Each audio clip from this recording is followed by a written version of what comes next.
guys, hapunan na. Mag-check tayo ng sugar bago tayo kumain. Ano? Ang kakain natin ampalaya lang sa itlog. Yun lang.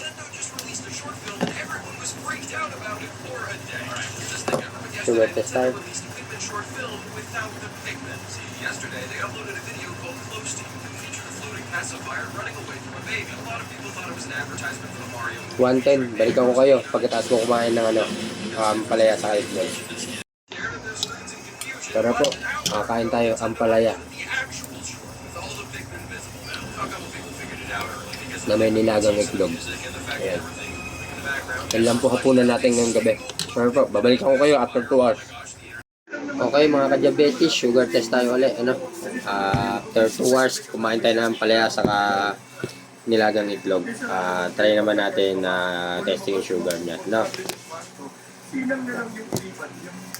Kahit na ang ibig sabihin doon nila yun yung sa muting kaligayahan niya. Sunin naman kayo dun eh. Yung si Ilan lang yung nagbibigay.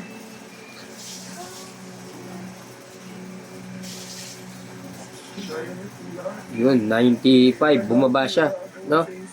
At yun po yung naging resulta ng itlog saka ampalaya. Bumaba siya ng konti pa. Kaya sa susunod po ulit na video natin. Magandang gabi po sa inyo lahat.